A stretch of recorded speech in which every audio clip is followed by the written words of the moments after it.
விருதுநகரில் காங்கிரஸ் எம்பி மாணிக்கம் தாக்கூர் பெற்ற வெற்றி செல்லாது என அறிவிக்க கோரி தொடரப்பட்ட வழக்கின் விசாரணை அடுத்த மாதம் 14ஆம் தேதிக்கு ஒத்திவைக்கப்பட்டுள்ளதாக தகவல் வெளியாகியுள்ளது.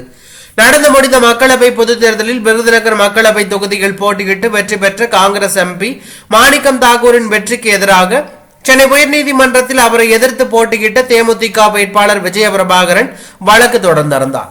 இதுகுறித்து அவருடைய மனுவில் தேர்தல் முறைகேடு நடந்துள்ளதாகவும் மேலும் 4379 வாக்கு வித்தியாசத்தில் மாணிக்கம் தாக்கூர் வெற்றி பெற்றிருந்தார் எனவும், எனவே இந்த தேர்தல் வெற்றியை செல்லாது என அறிவிக்க வேண்டும் என்று கோரிக்கை வைத்திருந்தார். மேலும் மாணிக்கம் தாக்கூர் தாக்கல் செய்த வேட்பு மனுவில் உண்மை தகவல்களை மறைத்துள்ளதாகவும் அவர் தேர்தல் முறைகேடுகளில் ஈடுபட்டுள்ளதாகவும் விஜயபிரபாகரன் குற்றம் சாட்டியிருந்தார். இந்த வழக்கு இன்று நீதிபதி சதீஷ்குமார் முன்பு விசாரணைக்கு வந்தது.